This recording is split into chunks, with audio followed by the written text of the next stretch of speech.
All right, guys, so I want to kick things off with kind of the news that is on everyone's mind if you follow this sort of thing, and that is the upcoming Supreme Court fight. Now, as you know, President Trump has said that he will nominate someone, that he will announce a nominee probably this week. Senate Majority Leader Mitch McConnell has said that the Senate will hold a confirmation vote on President Trump's nominee this year. So I just want to talk a little bit about the genius of Mitch McConnell from a political perspective. Conservatives once considered this guy a rhino, a Republican in name only, right? Yep. So if you go back to 2015, 2014, he was bearing the brunt of a lot of the talk show, the conservative radio talk show, the Mark Levins of the world, talking about how terrible he was and how, he didn't care about conservative ideas. And fast forward to 2020, about 5 years later, and Mitch McConnell, I'd argue, has been responsible for the biggest conservative wins of the past 5 years. So it starts in 2016, so that's 4 years ago, with the Merrick Garland confirmation. After Justice Scalia died, President Trump nominated Merrick Garland to the Supreme Court. Mitch McConnell said, we are not going to vote on him. We are going to wait until after the election. And he did. He kept his promise. So after that, Mitch McConnell ends the filibuster in 2017, which means that Supreme Court nominees can get confirmed with only a simple majority vote in the Senate, and he gets Neil Gorsuch on the court. He whips up the votes for that. Also in 2017, he whips up the votes for President Trump's historic tax reform proposal, the Tax Cut and Jobs Act. He comes this close to repealing Obamacare. If not for John McCain's last-minute decision to vote no, McConnell would have won that, and we would have remembered him as repealing Obamacare. After that, he is responsible for, along with many other conservatives, for sticking with Brett Kavanaugh. When the left threw everything they had against him, Mitch McConnell stuck with it. He got the votes. He got Brett Kavanaugh on the Supreme Court. Now, aside from all of those particular instances, he has gotten 200 Trump nominees onto the federal bench. 25% of the circuit court judges currently are Trump appointees. That's on Mitch McConnell. He has gotten he has a master of Senate procedure. He has gotten all of those judges to be confirmed, and he and President Trump deserve a lot of credit for that. And because of all of these things, Mitch McConnell is now hated by the left. They've called him things like the apex predator. That was the Washington Post yesterday. They've called him Moscow Mitch. They've called him Cocaine Mitch. That's my favorite Mitch. They've called him the Grim Reaper. They've made up all these nicknames that make him sound really cool.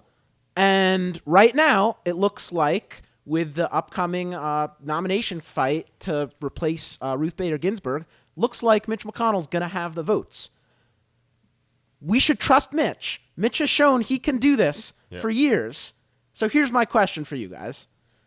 Do you think Mitch McConnell is going to succeed in getting a Trump nominee onto the Supreme Court, let's say this year? And why or why not? And do you think that this will happen before the election or after the election? So to answer your first question, yes. I do think he will, like you just brilliantly pointed out, like his track record has been almost spotless since the Trump administration really came in. As far as when it'll happen, man, that's tough. Right now, I gotta say, there's a level of fervor and just crazed fervor from the Democrats. Like they might just burn like DC down before they allow Mitch to They've get. said they will. They've already said we're going to burn it down. Exactly. Burn it down. Burn the Congress down. If you go to Twitter and you search the phrase "burn it down" or "burn it all down," you're going to find a lot. Wasn't Ali Velshi one of them? I don't think so. I can't confirm that because I don't know. I can't remember. I know there was a former CNN host who was saying this. It was Reza Aslan. He that's said, who it was. we're going to, if Mitch McConnell tries to, get a vote before election date, we're going to burn it down. Effing down. Oh, well, burn it effing down. I mean, and the sad thing is, like, in years past, that might have just been bombastic rhetoric, but we've literally seen, like, the burning of cities in the past few months, which, it's just terrifying to think about how, like, what they will go, the lengths they will go to make sure Mitch does not succeed in getting a Trump SCOTUS nominee in. Yeah, and the rhetoric for so long has been, oh, Trump is amping up violence. Trump's using violent rhetoric. Trump's the one behind the violence, the political rancor that's out there. Well, there are no conservatives out there calling for anyone to burn down anything. Yeah. And, I like to consider that people are making good faith arguments. So when you say burn it down, I like to think you mean burn down the system. You're talking in a metaphorical sense because you shouldn't actually want to burn stuff down. But as Bryan said, exactly. Look what they've done for the past 4 months. Exactly. It's hard to take that as we're going to metaphorically burn down the system when they've tried to burn down cities. Yeah. Yeah, I agree completely. And I think Mitch will get it done. The track record is there. And as of this morning, it looks like the votes are there. Now, all of these things are subject to change depending on actually probably is a good motivation for the White House to move as fast as they can. And they're going it looks like, because it looks like the votes are there. And, Rush had a great point yesterday. He said, Murkowski and Collins, they can actually abstain. They can just vote present if they want to. That leaves the Republicans still with enough votes to pass, remarkably without even getting a majority of the Senate. Do they not need a majority to? I think they need a majority to confirm, right? I don't know. We actually need to look that up. I'm pretty sure they do. Rush was contending that they can get it through with just 48. Okay. And I'm not sure about Romney that. came out this morning, right? Yeah. Romney said he will support it. Yeah. So obviously the pressure points were always going to be Collins, Murkowski, Romney, Cory Gardner, because he's pretty conservative, but he's up for a tough re-election fight.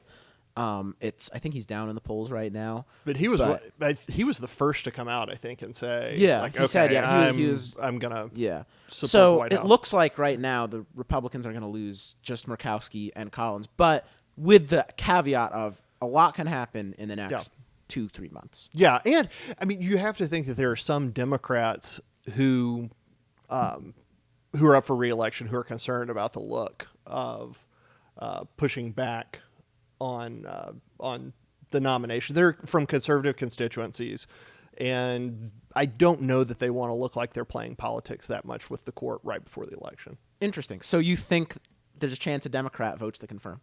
I think it's possible. Which one? I don't know. Okay. That would be... I think it's possible. I think that'll happen when hell freezes over, but... I got Joe to take a strong stand on something. I don't know. Well, you had Joe Manchin was the only one to vote for Kavanaugh, right? And I think things have only gotten more politicized and more divided since then. But that's okay. That's true. But and he was in a re-election fight at the time. What in the world? I mean, there's no telling what they're going to throw at her. It is so hard to imagine anything being worse than what they threw at Kavanaugh. Mm-hmm. Don't put it past them. Well, it's true. It's so funny. I posted on Facebook yesterday that I couldn't wait until they started telling stories about when they started bringing women forward who said that Amy Coney Barrett asked them to grab whatever when she was in college. And I said it jokingly.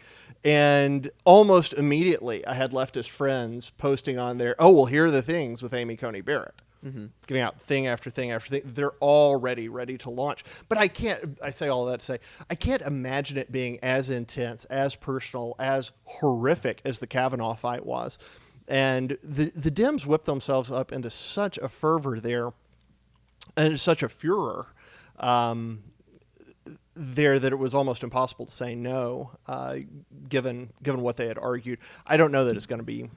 I don't know that the allegations are going to be as intense this time. I might have to respectfully disagree with you there, Josh, because I think the added pressure of, election is right around the corner. Mm-hmm. I think that flashpoint is going to drive them to I genuinely think we will see them reach lows that even we did not think were possible. What do you say? And I would agree with that, except I can't figure out how much lower you go. I mean, I don't know where they go from there other than a dead hooker in her trunk or something. I mean, how much lower can you go than what they right do with now? Kavanaugh? What I've seen, and it's not really from the left, but from kind of the media, is the whole, well, Barrett has been kind of set up from the start to do this, and they try to paint the conservative legal establishment, which wants conservative things, which is completely normal. The Federalist Society wants originalist people who are going to interpret the Constitution. They've tried to frame it as some evil plan from even when she was in college, when she was in law school, as her the being vast set right-wing up, conspiracy. the vast right-wing conspiracy to put Barrett on the Supreme Court ever since she was in her 20s, which is of course ridiculous. They people liked her because she's brilliant. She's a brilliant legal mind, and they thought she would do a good job. But that's qualitatively so much different than Christine Blasey Ford up there talking about what she says Kavanaugh did to her. And then all of these other women that the media dutifully trotted out to say how horrible Kavanaugh is. That's just such a qualitatively different thing. And don't get me wrong, folks. I don't think she's going to have an easy time. I think they are going to be despicable in how they deal with her, just knowing what we know about the left. I just can't figure out where you go from what they did to Kavanaugh. How do you go lower than that? I know we're running out of time here. Just hit me. I think the card they play is probably going to be the race card, since it's a woman. It's a white woman. So I think the card the left, I don't know what exactly. So is RBG. Well, no, I know, but I'm saying as far as like their argument. But that's okay, because she can be a white woman if she's a leftist. Yeah. So I think if they do, stoop to some low that we weren't anticipating, I can see them judging up some case where she wrongfully convifted a black man and they bring his family. That's good. Yeah, that's good. I think that's probably but the she's card not. She doesn't have. I mean, before she was a circuit court nominee or circuit court judge 2 years ago, she was just a private lawyer, and then she was a. She took some case against the black family. I think that's their card. Yeah, again, and we're running out of time. But again, I just don't know. I don't know how it gets worse than what they did to Kavanaugh. And to the extent that they can't do that, I do think it would be easier, and I'm going to look like a fool when the vote comes in. I do think it would be easier for a moderate Democrat to break. Yeah. I don't know that's going to happen. Probably not. You're smarter than I am. We're running out of time on this segment. Let me ask both of you one real quick question. If Mitch McConnell succeeds and gets this, whoever Trump's nominee is, whether it's Barrett or someone else, on the court before the end of the year, how do we view Mitch McConnell's legacy? Is he still a rhino? Is he a conservative icon? Or is he something in between? No, he's made his legacy. Okay. Agreed with Josh. Okay. Made his legacy. Yep. Okay. Well, I'm going to turn it over to Bryan now. He's going to talk about the debates, and I'm sure that the Supreme Court will be a big issue for the debates. Without a doubt. So what I'm bringing today is we're officially a week away from the first presidential debate between Trump and Biden. And it's just interesting. One of the things I've noticed as I did some research this morning was Trump seems to be taking a decidedly different approach to this debate than he did back in 2016. By all indications, I guess in 2016, Trump did very little prep work for Hillary. It was much more off the cuff. This time around, from the reports I've been reading, it seems like Trump is actually preparing for the debate. So the first thing that made me think of is just, is Biden that much more of a threat than Hillary? Or like, what is Trump's game plan here? Because I know, the national polls have Biden ahead. But, that was the case in 2016 too, and Trump won rather handily. Do you guys think, Biden poses that much more of a threat than Hillary, like currently where we are right now? What do you think, Joe? That's an interesting question. I think that Trump knows that he has a lot of stuff going on in the country right now. So he knows that whether you agree with it or not, Biden does have a lot that he can potentially try to attack him over, right? So we have 200,000 Americans who have died of the coronavirus. Conservatives would argue, probably rightfully so, that that's not really Trump's fault. You've also got riots going on in cities. Again, not Trump's fault, but these are lines of attack that Biden can use, and Trump he's probably thinking to himself, he needs to have an answer. He needs to be able to defend himself. I'm not saying those are legit lines of attack. I'm just saying those are the things he knows he needs to have good answers for, because it won't look good if he can't answer them. Do you think Biden will attack on the law and order side? I would think he would want to minimize that violence. I think he's going to talk about the fact that Trump is so divisive that he's responsible for. Do you think Biden will use the chance to try to come down on the protesters? No. Or will he stay as far away as possible? He's going to stay as far away from possible while agree. saying Trump is a racist, xenophobic, whatever, and he's responsible for pouring fuel on the fires of racial tensions. Yeah. Interesting. I don't know about the prep thing. As soon as you told me that, Brian, I thought that's a mistake. What he did before worked. The American people, the Trump voters, the people who were so frustrated with the establishment, they were sick of talking points. They were sick of rehearsed statements. They liked Trump because he's shot from the hip. Yep. And look, regardless, the media can say whatever they want about Trump's truthfulness. The fact of the matter is what you see with Trump is what you get. He may be the least duplicitous president in history, which is really ironic then that they accuse him of lying over and over and over again. When I mean, the Russians, right? Yeah, apparently. As if this were the first election. That always baffled me. This is as if this were the first election that the Russians ever tried to interfere with. Folks, every election around the world, every superpower, every regional power tries to interfere. From the beginning of time. Yes, from the beginning of time. That's how it's always been. But it's only mattered. That's a ridiculous. Yeah, it's only mattered since Trump. 2016. Yeah, because they lost. Because Hillary Clinton lost. Hillary Clinton lost. He dared to defeat the most brilliant woman in history, and the only way he could have defeated her is with help of the Russians, with the help of the communists. Just such tortured logic. But anyway, I don't know. I don't know about the prep thing. I like the idea. Well, I like classic Trump. I was thinking about this the other day and how I was trying to figure out how much different he looks now than he did 4 years ago. And, I would not look nearly as good having taken the beating that he's taken in the press. I don't think he's as fiery as he used to be, and I don't like that. And I worry that rehearsing, I don't want it to come across as rehearsed. I want him to shoot from the hip. And I think Biden's going to give him, we were talking about this ahead of time back in the green room. I think Biden's going to give him lots of opportunities for one-liners. Absolutely. Now, kind of what you were saying with Clinton and kind of comparing the two situations, I don't think Trump won the debates last time, right? He shot from the hip, and that's Trump. He was not particularly prepared, so he's probably trying to avoid that this time around. That being said, it didn't hurt him because everyone knew Trump and everyone knew Clinton. And this time around, everyone knows Biden. We know these are three entities that the entire American public already knows. It's, you can't really do anything that's going to make people say, oh, wow, I didn't know that Trump would respond in this way, or that he has this persona, or that Biden would do this. So there's only so much that, the debates or prepping or whatever it is are going to matter. I think debates matter less now than they have at any point in American history, just because we know everything there is to know about the candidates. Sorry, go ahead, Brian. No, go ahead.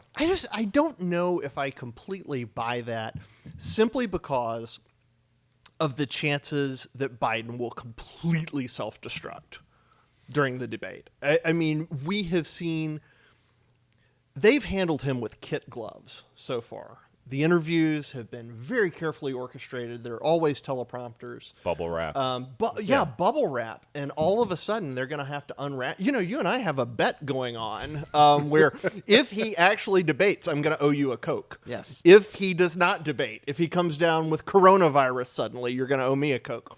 I think the chances of a catastrophic Biden failure are massive here. And that's why I don't...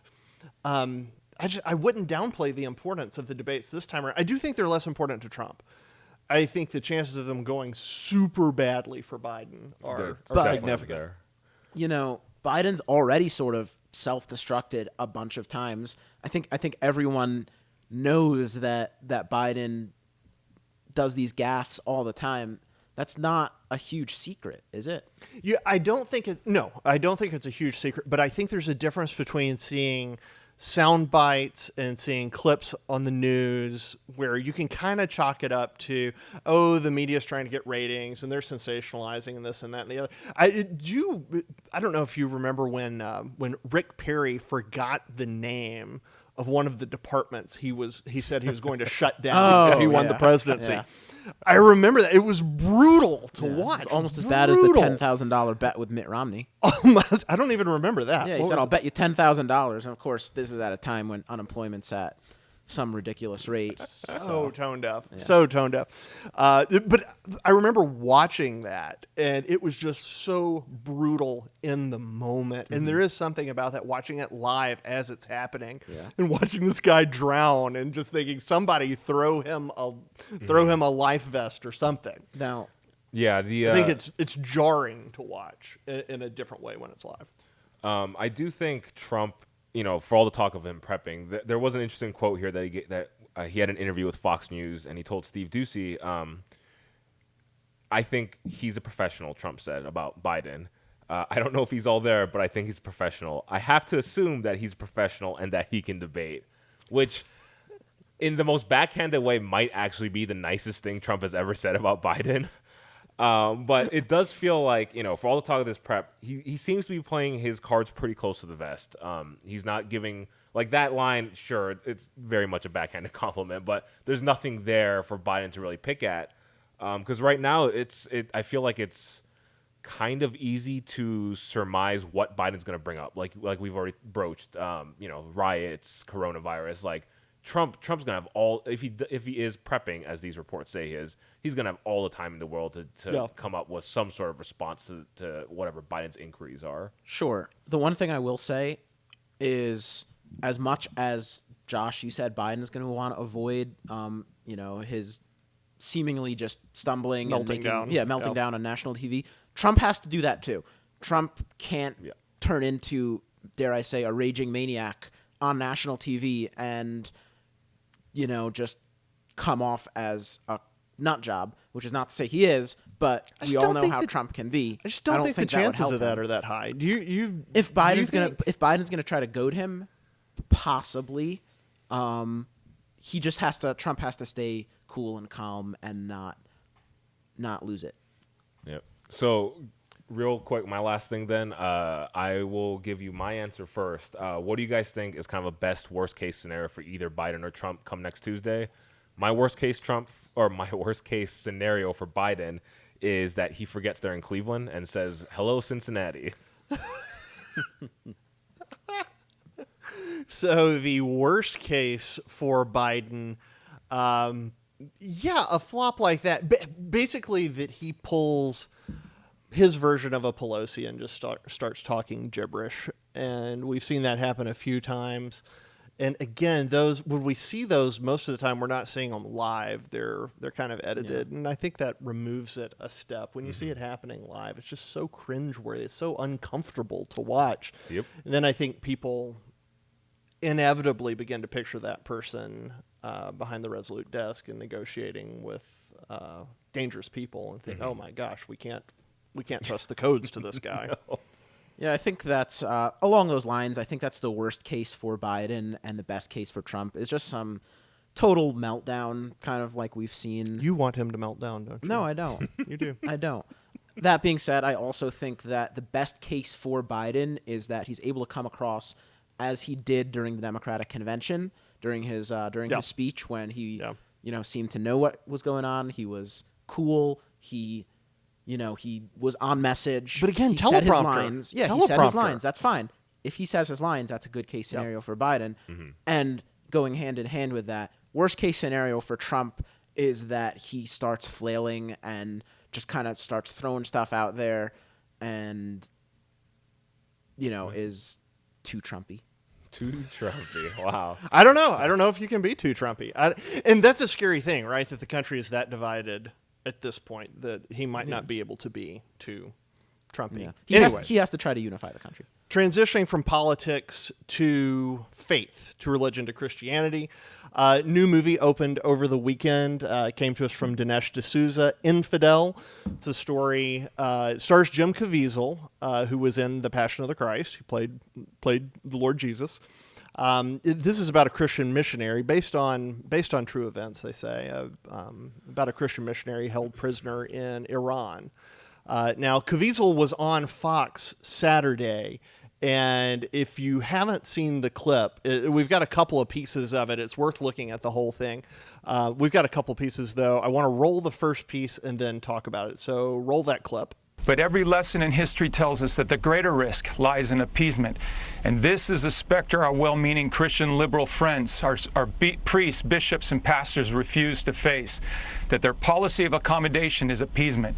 And it gives us no choice between peace and war, only between fight and surrender. If we continue to accommodate, continue to back and retreat, eventually we will have to face the final demand, the final ultimatum. And what then? So if that sounds familiar, that's because President Reagan actually gave that speech. Caviezel is pulling from Reagan's 1964 speech that really was to promote Barry Goldwater, but it's actually kind of the moment that history recognizes that Reagan began his political career. Goldwater went on to lose, but Reagan went on to become governor of California, and then after that, of course, president of the United States. Caviezel... what Caviezel said there I thought was very interesting. He's straight up calling out liberal or leftist Christians and saying, look, you're trying to appease the world, you're trying to be you're compromising, and in so doing, you're making a deal with the devil, because eventually they're going to come for you.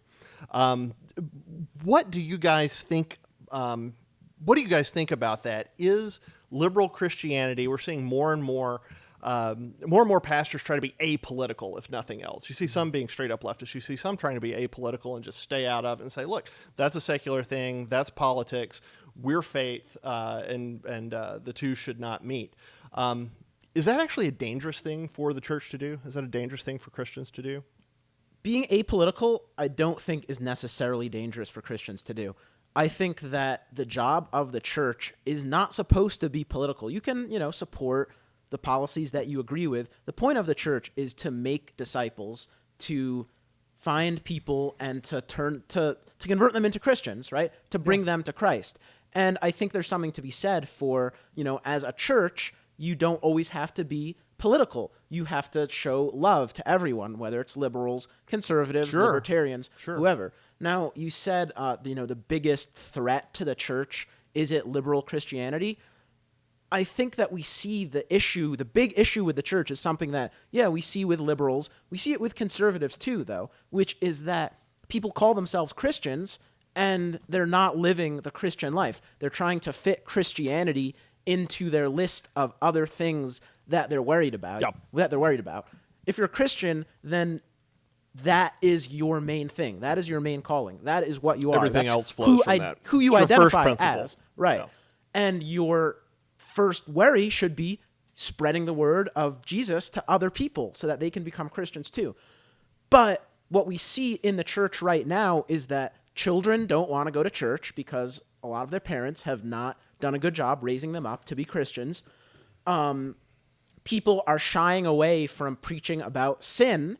People are talking about the prosperity gospel, and people... Or Olstein's, just and everything's roses and rainbows. I don't think that's necessarily a political thing. I think it's a church problem across the political spectrum, which is that we aren't doing a good job of making sure people stay in pews because we're not preaching them the good news of Jesus Christ, and we're not preaching them love. We're just, kind of preaching them stuff that fluff. I think that's exactly right. Our former deputy managing editor, she and I used to talk about this all the time.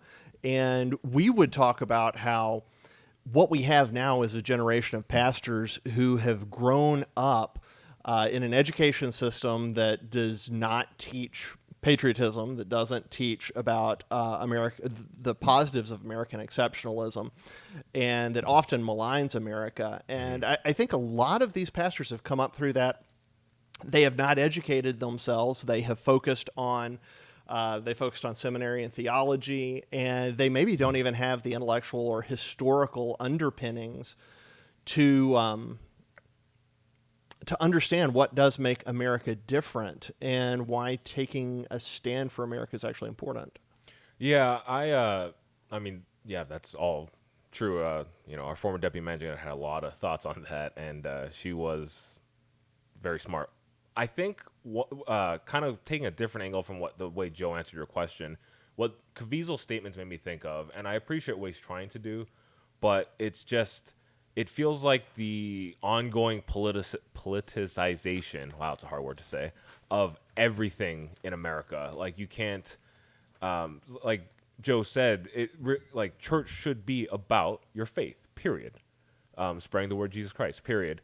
But we've gotten to a point where it appears like we can't even have a theological discussion without politics being part of it. Yeah. And it's just kind of jarring to, like, again, I appreciate everything Caviezel's done and said, but man, that statement really made me think there is nothing like, TV, media, entertainment, now even like church. It seems like there's this element of politics that I was going to say for better or for worse, but I think mostly for worse is inescapable. Yeah, I agree with you. I think that's the left inserting itself, though. I want to run the second clip of Caviezel, and we got to go. We got to do this quickly, but run the second clip for me, please.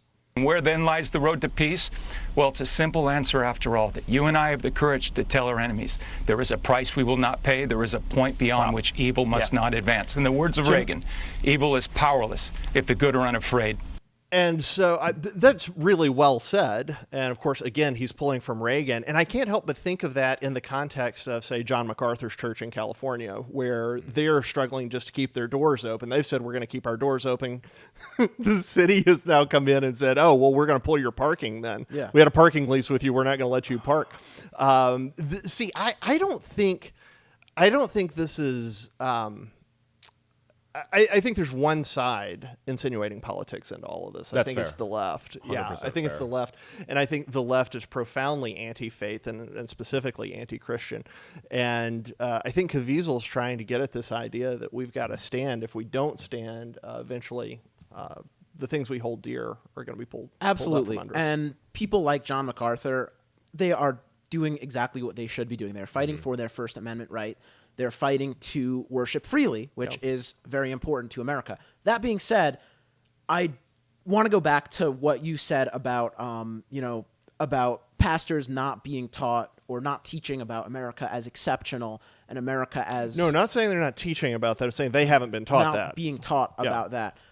I don't think that's the big problem that the church faces. Just like I don't think the big problem that the church faces right now is even political persecution in the fact that churches in California are being shut down, which is terrible. The big problem the church is facing right now is internal. It's that people are not making Jesus Christ their main focus of life. And we have to figure out the internal before we can say, okay, we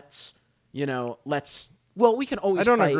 We can always fight against the forces that want to destroy the church on the outside. But I think it's far more important that the church figures its own stuff out and figures out how to make sure people are staying Christians and acting like Christians and making more Christians. Yeah, so I would argue that you can do both. Sure. I'd argue you can do both. And getting our house in order is an important thing.